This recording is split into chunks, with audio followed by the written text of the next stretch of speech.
Everyone, welcome back. Today I have Brigham Blackham. He is a Chinese and theatre teacher turned into story coach. Brigham, welcome. Thank you for being here.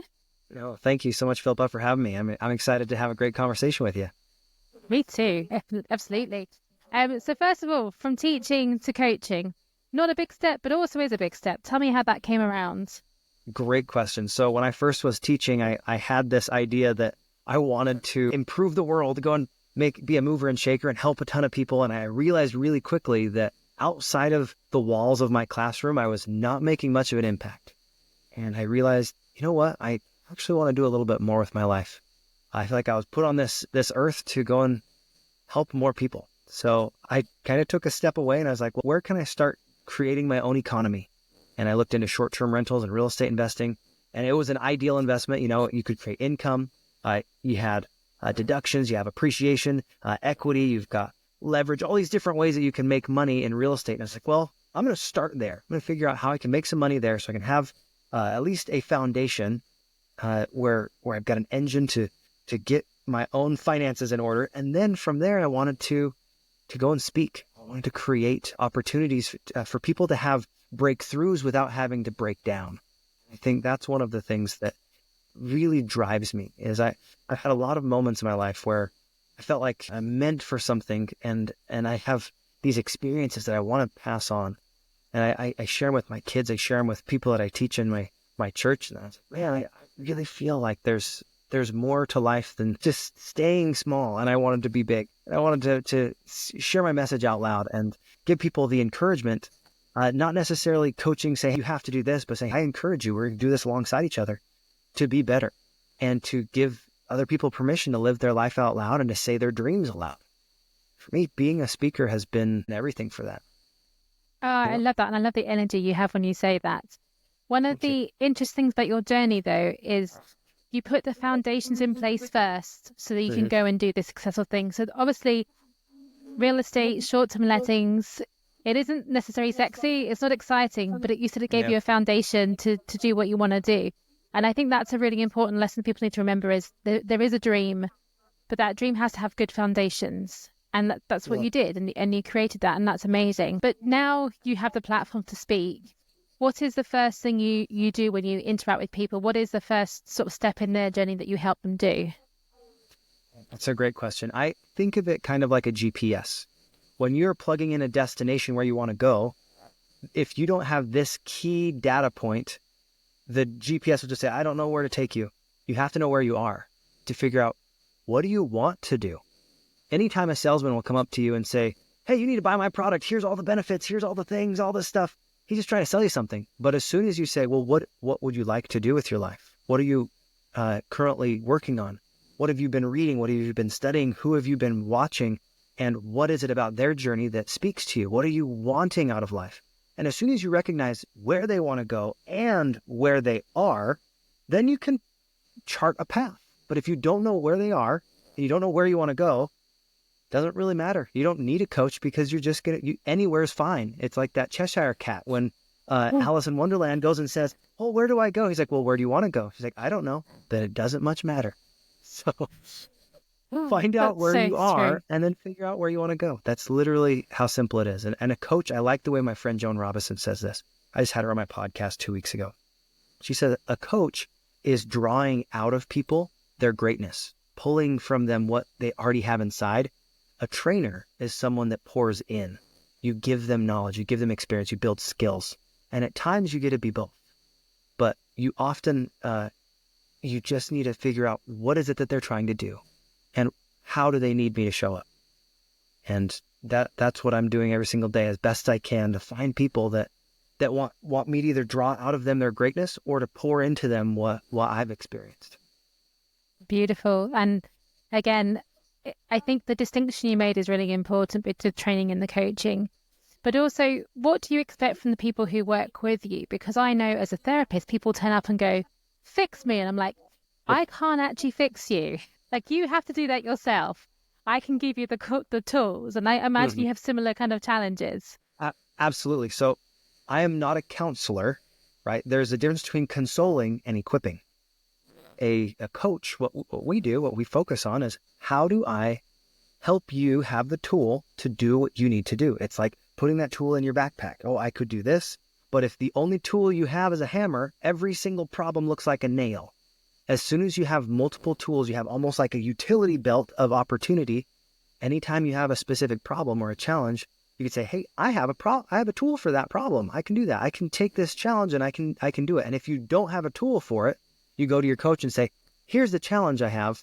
None of the tools I have in my tool belt are working. What would you suggest? You say, well, from my experience, let's do the Gestalt thing. Well, from my experience, this is how I would like to say, this is a tool that might work. Why don't you try that? And then when they take that and they apply it, then they can say, yes, this worked. Or you get feedback and say, well, I still need another tool. That one didn't quite do it the way that I needed. That's okay. It's a learning experience, right? There's no real failure in business and life.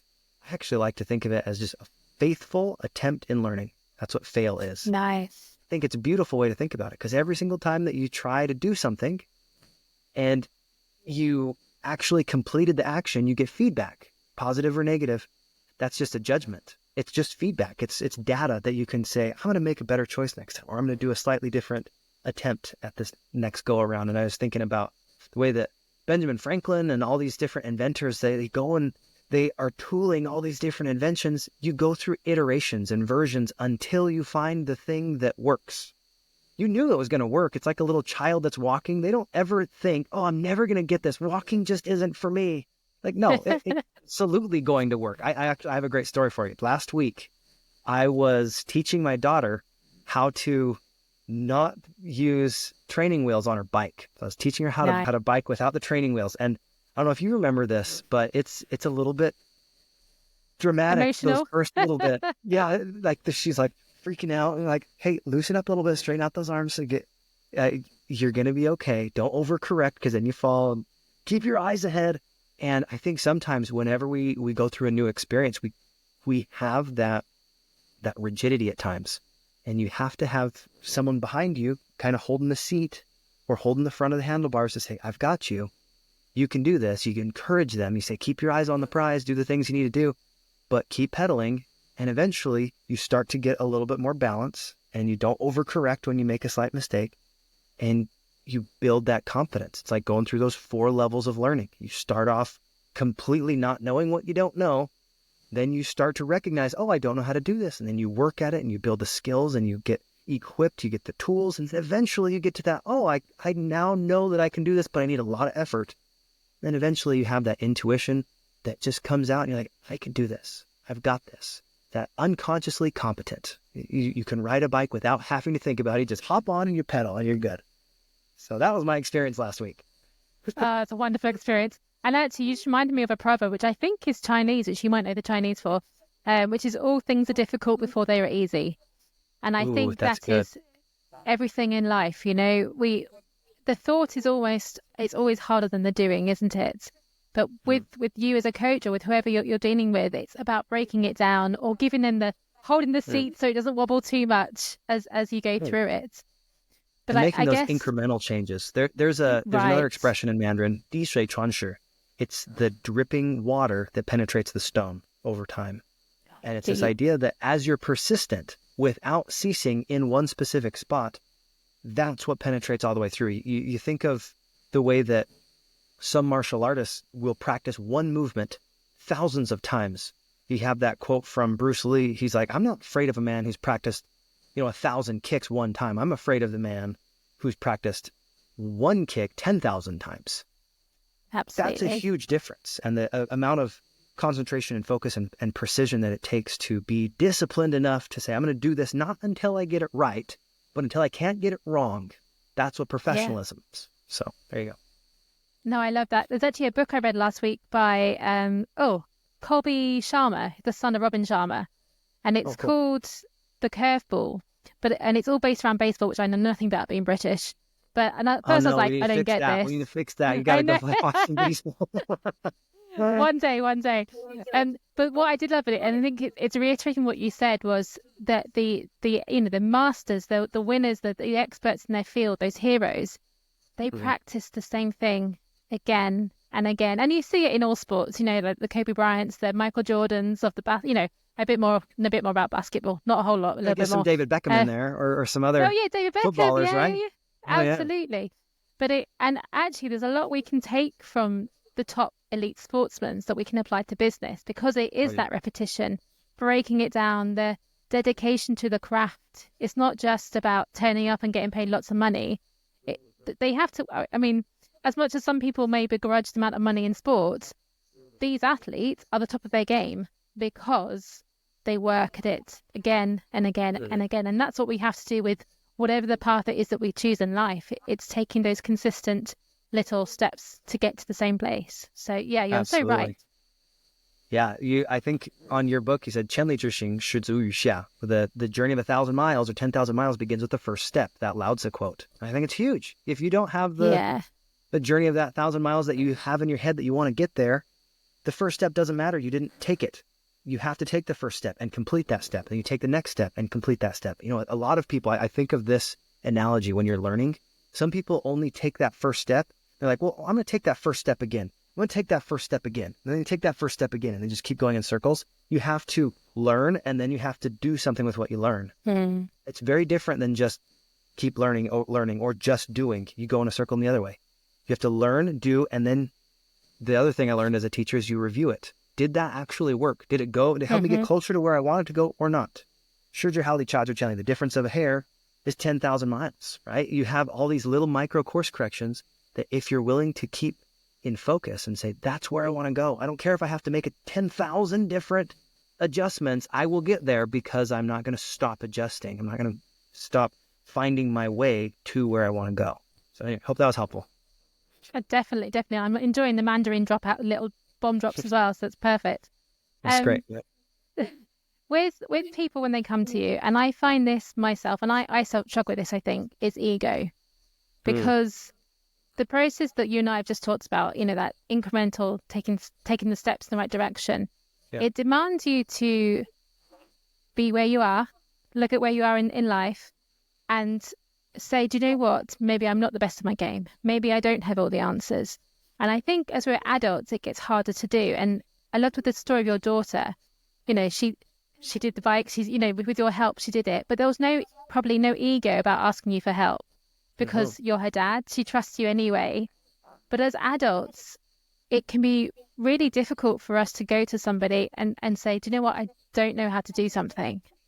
And have you seen that much? And how do you approach that?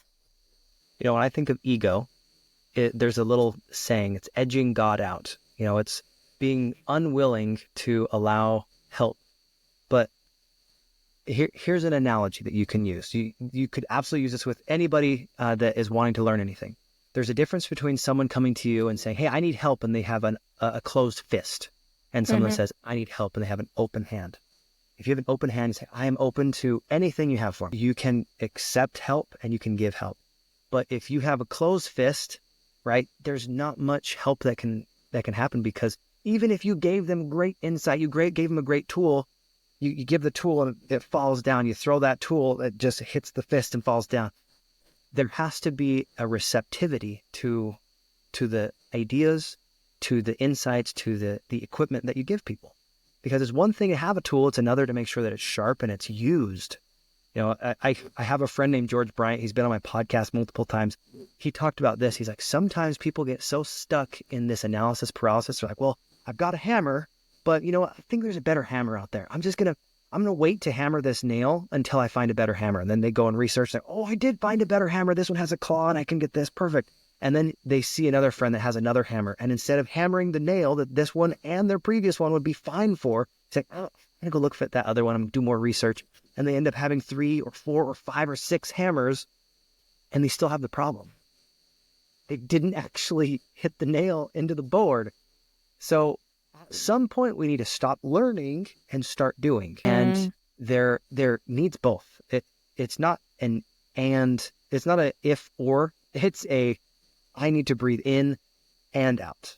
You know, I need to take that action and learn. So I think that's a very useful skill set to say, what I have is good enough. Let's do what I can with what I have. And then if I need another tool, then let's talk to a coach. Let's talk to a mentor. Let's find a way that I can make this more effective. But don't stop doing what you already have. Stop doing what you want with what you already have. So there you go. No, Brilliant. Thank you. Now you talk about edutainment as well as part of what you do.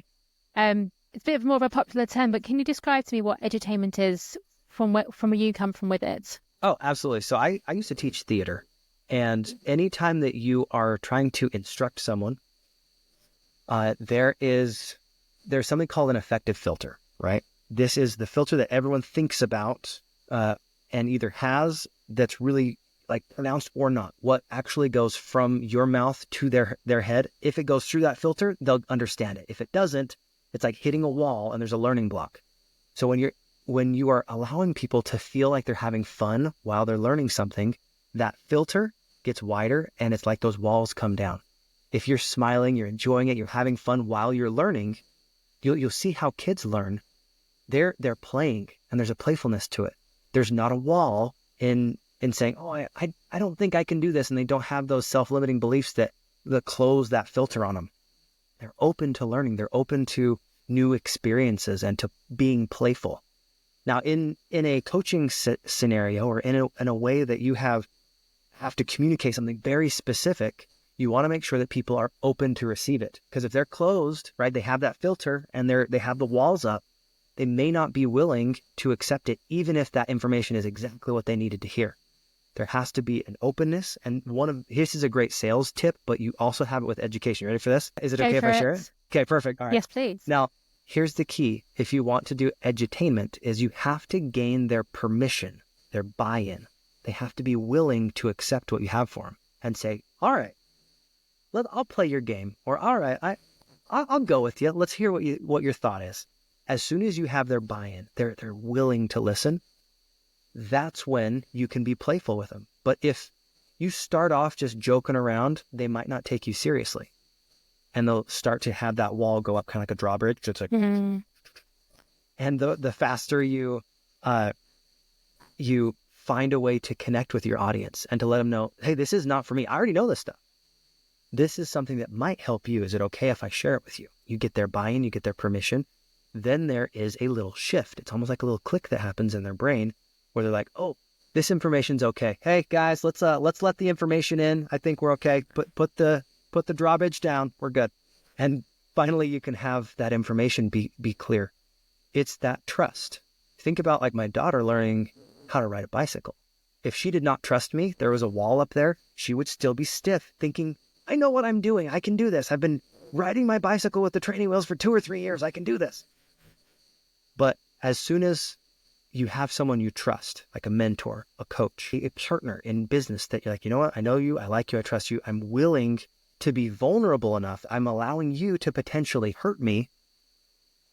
That's when you can have falls and you can get, bruised a little bit and you can fall over. But one of the things that you have when you have someone that you trust, I don't know if you've ever done like a trust fall or a trust exercise where you like fall backwards and have someone catch you. If you didn't trust those people, you'd hit the ground most likely and get hurt. The fall doesn't hurt if you have someone catch you. Right? Yeah. You go and they're like, oh, I caught you. You still fell. You still made a mistake, but you were caught and it was okay. You learned from it still. And I think if we're going to come back to edutainment, we need to make sure that the space that you're in, whether it's one-on-one or one-to-many or one to a whole stadium, you need to make sure that they feel safe enough to participate, safe enough that they're willing to communicate with you. Because if they don't feel safe, they're going to have that drawbridge up. They're going to have that affective filter is the educational term, and it's going to be closed. And you'll have to find some way to break that down until you can communicate with them. And that's where the fun comes in. And sometimes jokes are a way to do that. Sometimes telling little anecdotal stories.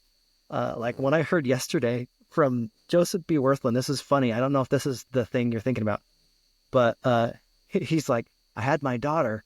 She was going on a blind date. And this older man shows up at the door. He's like 50 years old. And his daughter's like 17. He's like, I do not approve of this. Who is this? And she went and got in the car. And he's like, oh, so nervous. And like, 3 minutes later, she comes back in. She's red-faced. She goes upstairs to her room. And the other daughter's like, what's going on? And he finds out that her blind date was actually there to pick up her little sister as a babysitter. So, so they start laughing about it. And then a few minutes later, her actual blind date shows up and she's so embarrassed. She's like, doesn't even know if she can go talk to the guy. And I think sometimes you have to have those little moments of a pattern interrupt while you're speaking, or even like a small little meme or a joke, something that allows people to say, you know what, I'm human. This is not perfect. Here's an example. Today, I was doing a podcast with my friend, Dr. Eileen Gallagher. I noticed after the podcast, she brought it up to me. She's like, hey, when you were going through those 4 levels of learning, on the bottom one, you totally had incompetence spelled wrong. And I was like, I'm so glad it was on the bottom one and not at the top one, because it was so unconsciously incompetent that they didn't even spell it right. I was the guy that didn't spell it right. So I embraced that mistake and thought it was hilarious. So I fixed that slide immediately. I was like, I'm going to leave it like that though, because if they notice it, that's even funnier. So that's my answer for edutainment, is let the people in on the joke. I love that. But I also love it because I think as adults, we forget how to play. We take ourselves seriously. And like you say, it's getting that permission to let go and just enjoy yourself. And in business, we're sort of told that business is a very serious situation and it's all very important and making money. But business is life, and life has its ups and its downs. And I don't know about you, and I'm sure this is true, but I enjoy things more when I can find the funny side, because I am definitely not perfect, and I do silly things all the time.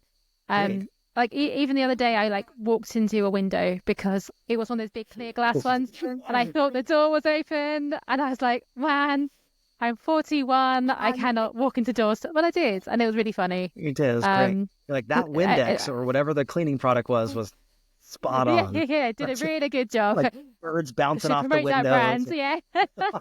Like, you need to get some product placement for them. You're like, hey, buy it here. That's quick. That's awesome. That's my next plan. Thank you. Yes, you're welcome. There you go. I'll give you some commission on that as well if they say yes. We'll cut a deal. That's great. But no, I think edutainment also is, for me, learning is a constant thing I do because I'm interested in the world, and there's so much, and the way the world has opened up with the internet and with just our overall access to knowledge is fantastic. But again, life is too short to be serious. And when we learn and when we play, we actually learn better. So getting edutainment into businesses, into classrooms, into wherever it is people are at, I think I would hope people see a shift in the sort of feedback after that session. And have you noticed yourself, have you done perhaps with the same company a more serious one and then an edutainment and seen a difference, or even just comparing companies? I think I don't take myself seriously enough to do it too serious. So I mean, good for you. I always do my very best to find the fun in any situation. Sometimes I do find I get serious though. And when I notice that I'm not being playful anymore, I'll tell a fart joke, or I'll do something to allow us to be like, okay, let's start again and reconnect, because you have to be willing to show your humanity, because just because you're a coach or a mentor does not mean that you're perfect. I don't think that's a requirement. If it was, I would not be one. The idea is, are you willing to share? And my favorite idea of leadership is, I'm right here, I can help. I'm a resource for you. I'm not the source, I'm a resource. And when you go to the source, which I think is God, you have other ideas as well that you could do to apply it. And you think about the way that all of us have an opportunity to connect with others. If we are willing to open up our mind to say, I am not perfect, but I'm going to do the very best with whatever I do have. We're not judged on all the things we don't have, all the knowledge we don't have. We are judged on what we do have and what we do with it. And I think as a coach, as a mentor, as anyone that's willing to be online and share their opinion and their ideas, there will be times where what you say will be different than other people, and that's okay. Everyone's entitled to their own wrong opinion. You know what I mean? As long as they know that it's wrong, it's fine. No. Yeah, it's fine. It's just an opinion. Now, and opinions can change, So there you go. Well, I think it's important that statement, actually, opinions can change, and sometimes they should. And part of evolving as a person is understanding that where you were yesterday might not be where you are today. And that's okay. And that means maybe your opinions can change from yesterday Mhm. to today because you have new learnings, new experiences, new feedback. So no, Exactly. that's wonderful. And I hope none of us are the same tomorrow. That's why Right? we focus so hard on growing. We're not working this hard to stay the same. We want to work as hard as we can to continually get a little bit better. And I love this. When I was a teacher, there was this wall that we had in the hallway, and it said, "Do you want to know who's responsible for your grades? Who's responsible for you getting to school on time? Who's responsible for your lunch? Who's responsible for all these different things?" And they had these mirrors tacked up to the wall. Oh, And they walk up to it and like, "Oh, I'm responsible." That's one of right. the best lessons that we had in the entire school. If people and students and anybody can understand if they are fully responsible for everything in their life, where they are in this moment, what's in their bank account, all the different experiences that they've had, they can say, well, what am I going to do with this information? What am I going to do with this data? Am I going to stay the same, or am I going to get better? Are there things that I need to make a slight adjustment or a shift that will allow me to get the results that I want? Because results are on the other side of hard work and doing the right activities. And sometimes you need to have specialized skills so those activities will be done in front of the right people. You don't want to just do the activities by yourself, because that doesn't really do anything. You have to have a conversation. All wealth is created through conversation. I've heard that from multiple mentors over a decade. And it's so true. You never know where our conversation is going to lead us in 10 years. We're starting a relationship here as friends across the pond, but it comes down to, are we going to have this be a one-time jacuzzi style experience where you go and you meet someone in a jacuzzi and you just be like, hey, that was a good conversation, and then we're done? Or are we going to stay friends? Are we going to continue to interact and find ways to build each other's business and find different ways to help each other? That's the type of connections that will make a long-term lasting impact. And that's what I'm always doing my best to espouse in myself and in my community, is how do I build a lasting relationship with people that make me want to be better, do better, and have more, that will upskill me, right? Because they have skills that I want, or they'll inspire me to do better. They will encourage me. And every single person in your community, if they are not doing that, you can be very conscientious of who you surround yourself with. And is it all right if I share a dorky story? Please do. Please do. Okay, so this is about 2 months ago. I was driving home, and there was a foggy night, and I was getting off the exit, and those behind semi trucks, when you're driving and it's slushy, they get these big chunks of ice behind their tires. Oh, sure. Yeah. One of those had fallen off on the exit, and I didn't see it because it's pretty dark, and I clipped it with my front tire, blew out the tire. And I was like, awesome. It's a foggy night, and I'm a little scared because I did not bring a jacket. I was in a t-shirt, just planning on going home. I thought a 3-hour drive. So I pull over, I get this little headlamp on, and every time I'm trying to get this stuff, the tires switched out, I have a car coming. I'm like getting the light in front of me to signal them, hey, I'm here. And then I'm here. I'm here. Yeah, don't hit me. And I put on these white gloves, right? These old white cotton gloves, so that I wouldn't have all the grease all over my clothes. And it took me like half an hour to get this tire swapped out. I look at my gloves after I'm done switching the tire, and these white gloves were no longer white. They were black and greasy, and they were a little wet and damp because I sometimes had my hand on the ground. And I realized, if you took these white gloves and you put them in oil or in mud, the oil and mud, they don't get glovey. What happens is the gloves get dirty. And one of the things that I realized was who you associate with, that really matters. Is it going to leave your hands clean, right? Are you going to have that white glove service that you touch it and you're like, oh, there's no dust here, there's no oil, it's fine. We're interacting and I'm better for the experience? Or are you going to be interacting with people or with situations that leave your hands extremely dirty and those gloves dirty? And I think part of the reason that people are not as successful as they could be is their associations, who they associate with every single day, because we get to choose who our friends are. We don't always get to choose who we grow up with, but we as adults, we get to choose who we surround ourselves with. Some of my best friends, they come through my phone. My mentors, I listen, right? I listen to audiobooks. I listen to teachers. I listen to coaches that have that higher level of vibrational ideas, because those ideas can transform how I see the world. And the associations are who you speak with, how you serve others, and the people that are surrounding yourself with. So I hope that little analogy lands for you, because I know it changed my life, and it was a simple lesson, but it doesn't get glovey, right? We get dirty if we're not careful. So there you go. I've never heard it really described in that way before, but I love that, and that's going to be my new story. So thank you. You're welcome. You're welcome. I think what I've always heard it as is your network is your network is your net worth, and it's the same thing. It's who you surround yourself with. And I remember I've had a lot of career. I joke that every decade I change careers. So I was in the army, then I was in corporate, now I'm in therapy. Yeah. Keeps life interesting. But I always look to surround myself with people who are better than me, because they're the ones who make me better.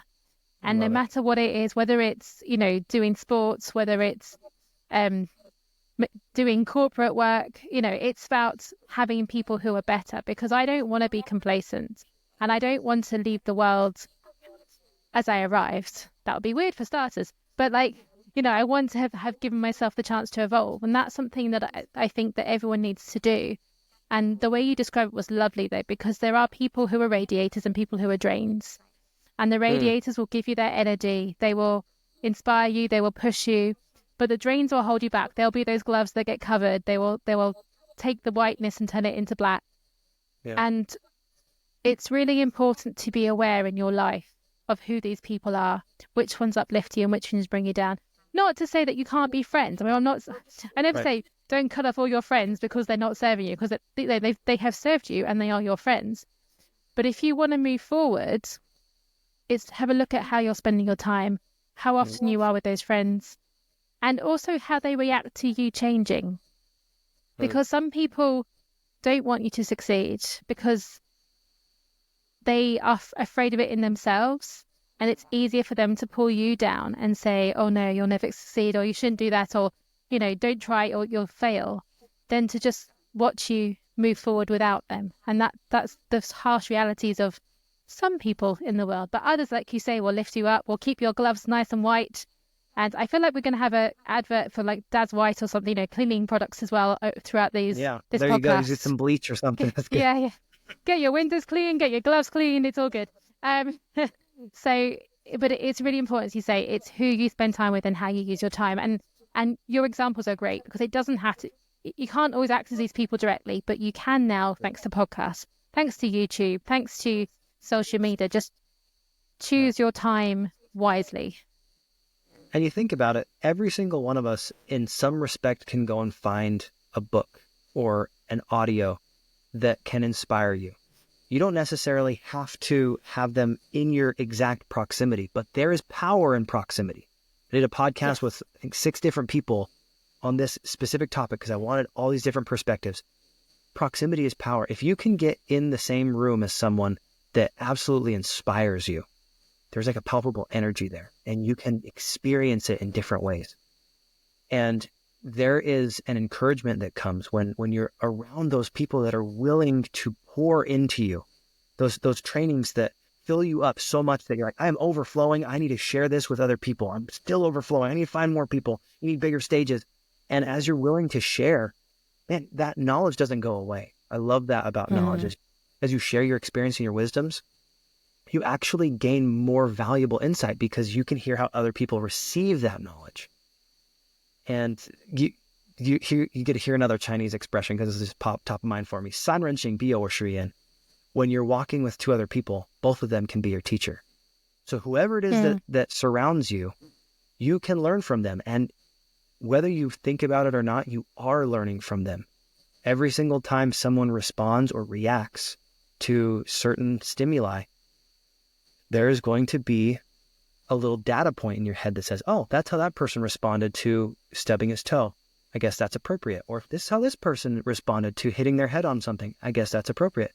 And depending on who you're around and whether you're in polite company or not, you will start to create your own conceptualization of the world.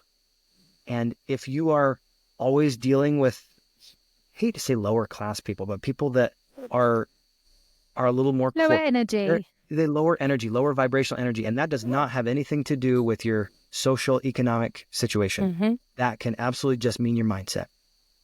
Those people that are unwilling to to look on the positive side. I like to call them energy vampires. People Yeah. that just like, Yeah, 100%. they suck energy from the room anytime they walk in. It's like a cold chill, and you're like, ugh.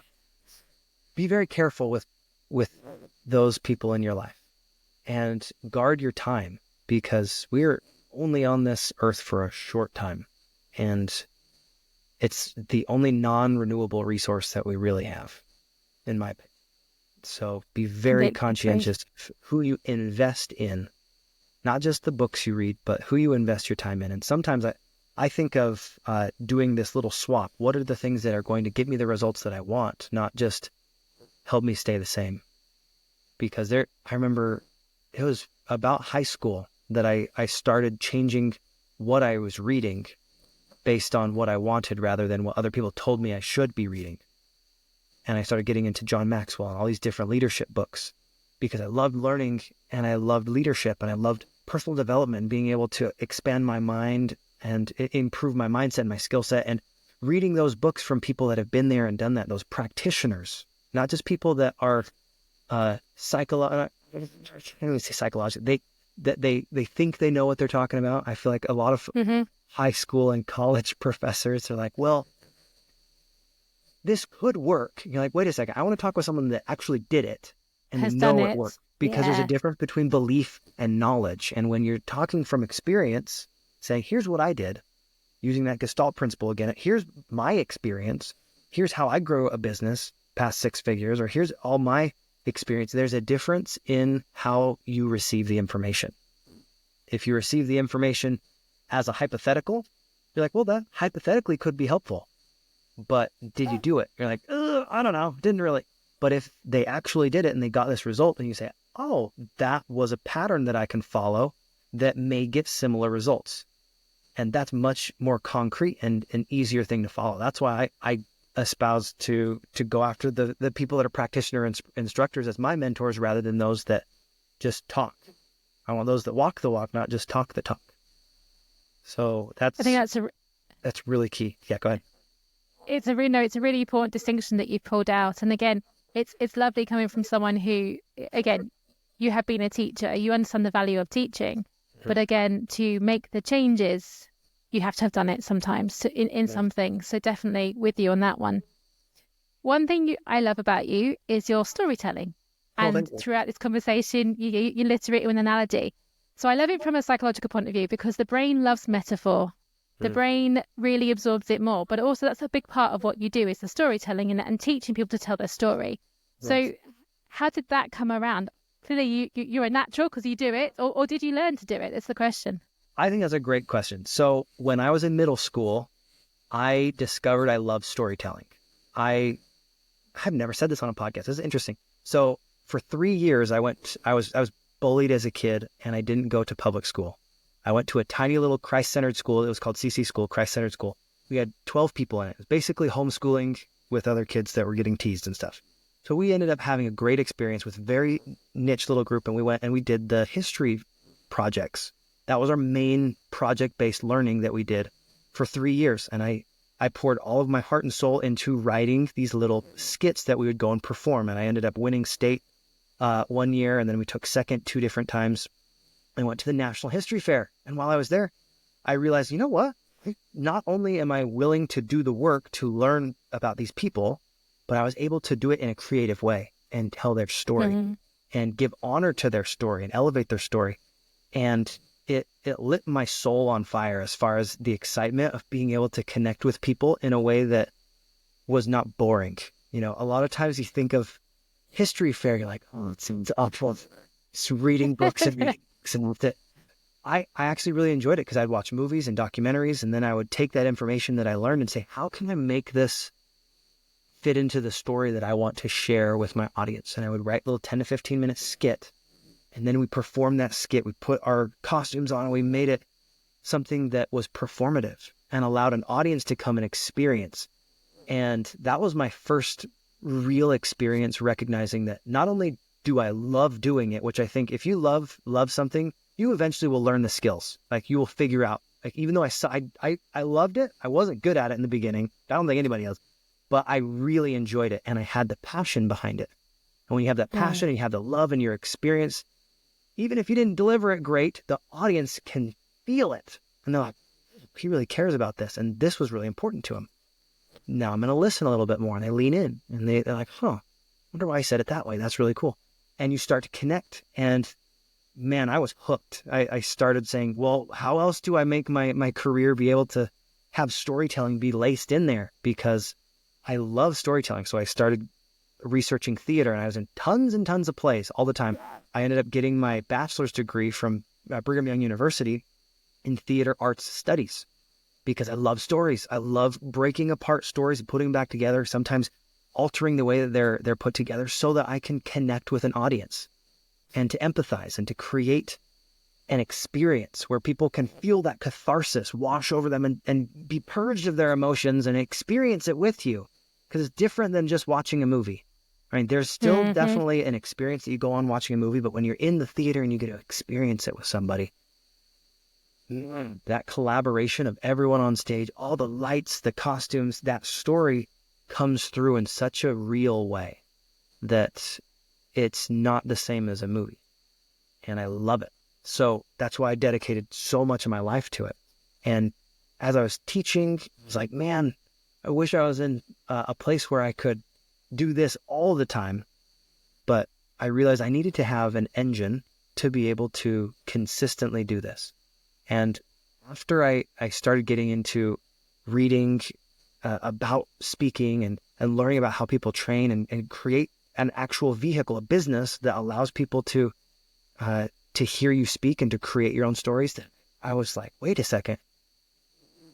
I love being on stage. I love connecting with people. And that's exactly what a coach and a speaker does. They connect with people and help them get the breakthrough without having to break down.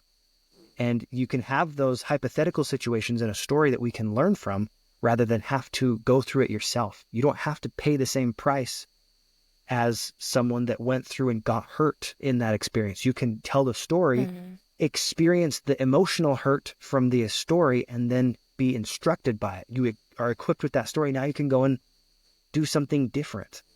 And that's kind of how I got started in storytelling, and I'm never going to stop. I love it too much to stop. So there you go. You got so you should like not the stop. backstory there. Yeah, no, I love a bit of backstory. It's the therapist in me. Tell me about your childhood. So how do you bring out the story in other people then? What do you do with them? This is actually very simple. You find out where they are by asking questions. And then you ask enough questions to find out what they're really passionate about. So here's one of my favorite questions. You ready for this, Philippa? I'm going to ask you. Besides work and family, what are you most passionate about? Travel. Travel. Okay. So travel, lifestyle, being able to connect with people abroad, right? What is it about travel that makes you so excited? That makes you like, man, I want to plan my next trip while I'm on my current trip. What is it that does to feed your soul? Yeah. So I love history. I love learning new languages, and I love meeting new people, and I also love warm weather. I didn't know you loved That's not compulsory, the last one. No, yeah, warm weather and learning new languages. What other languages do you know? Yeah. Because there's a connection. So I my first degree, I did Russian and history. So I've got Russian. My mum was a language teacher. So German, Spanish, French. I'm currently learning Norwegian because I'm going to Norway in December. Très bien. I know about 5 words of Mandarin. My sister lived in China for a decade. But basically, anywhere I go, I'll try to learn a bit of language. Excellent. I speak Spanish and French, a little bit of French, not a lot of French. Excellent. Je parle seulement un peu de français. C'est bon. Très bien. Merci beaucoup. But I love learning languages because then you have people's eyes light up and you connect with them. It's another way to see a story. And it is. I learned through story, and I think most people really do. We're always on a constant search for meaning in life. And anytime you learn another word, it's like having another color that you can paint on your reality of life. And that's one of the reasons why I think anytime you're talking to someone that's monolingual, you're like, you've only lived one life, really. Like as soon as you learn another language, you're like, now I can look at life in different ways. And it gives you more opportunities to to be reborn, if that makes sense. So it does, but also I think it gives you that extra flavor of understanding culturally, because there are some things that just don't translate into your native tongue, and they lose the meaning. It's the one I love in Russian, which is minya barabana, which basically means, to me, it is the drums. What it actually means is I don't care. But like you have to go through a whole process to get to that outcome, you know. And if you just saw it in text with no concept, if you put it into Google Translate, for example, it wouldn't tell you what it actually meant, you know. So it's awesome. And again, it's the story of how the language has come to be, because like all languages have roots in other languages. There's a you know, the etymology of language, but it plays into us as people. It plays into how we interact, how different cultures behave differently, why Russians don't smile so much, but, you know, Americans do. Yeah, these two extremes, but it's to do with part of the language and and how that's evolved and what they've learned culturally. Unless you get that, you don't understand it. So language is a story in its own right to me. Absolutely. So to come back to your original question, how do I help people that have their story locked up in their head? You find out where they are, what their passion is. Like what we were talking about, you're passionate about travel, you're passionate about language, connecting with people, cultural history. That's awesome. We're definitely friends in that for sure. As you're doing that, you say, now, how do you express that passion in your business? How does that come out of you in your business? And how do your clients find that part of you? Because it's one thing to have that passion. It's another to let others know about it, to speak your dreams out loud. That make sense? Yeah, it does. That's a really interesting question, because, for example, as a therapist, I probably wouldn't express that. But then I have other things I do, like the podcast, where I can have these conversations, and then it probably comes out more. So what happens if you get someone who realizes, I haven't found an avenue for my passion to come out? So what happens next? If this is one of my favorite things. So if you had an avenue, what would that look like? Because you're not there to solve their problem. You're there to be a guide. You don't have to solve anyone's problem. All you do is you say, hey, what would that look like? What would you like that to look like? How would you solve that? If you were the smartest person in the world, what would that look like for you? And then you let them talk and you listen. I think the majority of the time, if you are talking too much as a coach, you're not serving them the best. It's kind of like if people are trying to sell you something, if they're the one talking the whole time,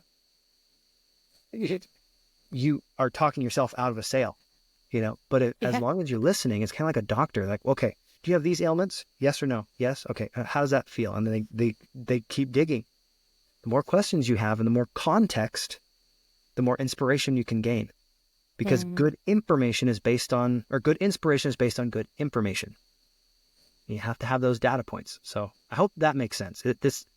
Ask questions, and then from those questions, ask deeper questions until you actually figure out how they would like to have that help, how they would like to express themselves, how they want their story to be perceived. Because there are multiple versions of your story, and each version is real. Like it just depends on the context that you're in. Which parts do you think you need to share in this context versus this context?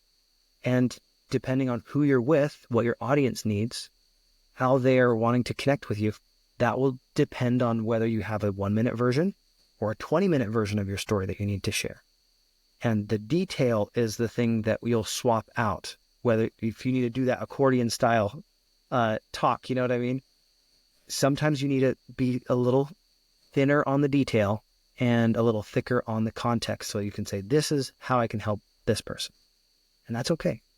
So I hope that answered your question.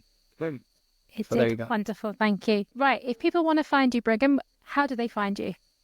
I think the easiest way is go on YouTube and type in Brigham Blackham. I'm the only one on YouTube right now. You'll find Leveling Up Podcast. I go live every Thursday. Every once in a while I'll go and do another one as well. But my minimum is every Thursday you get some content from me. And I have some of the best people in business on there, and they share patterns of progress. They share stories, and I'm always looking to find great stories. I absolutely love hearing different anecdotes and different ways that people have experienced business, experienced life, And it's definitely edutainment, right? It's not something that you're just going to learn a few tips and tricks about things. It's not that boring. It's actually great interactions, really fun conversation. And it's based on being able to add value. And I always focus on one topic. I find one topic and I do my very best to expand that topic, give examples, some concrete examples, and to have fun while we're doing it. Because I think if you're not having fun while you're doing your business, you're doing it wrong. So there you go. Amazing. So find Brigham Blackham on YouTube, and I'll put the links in the show notes as well. Excellent. Yeah, I'll give you my link tree as well. Much. So yeah, I'll put you in that link tree, and then you guys can connect it that way too. It'd be awesome. Brilliant. Well, thank you so much, Philippa, for having me on. It's been a great conversation. It's been delightful. It's been wonderful. Thank you so much. You're welcome. Hey, God bless.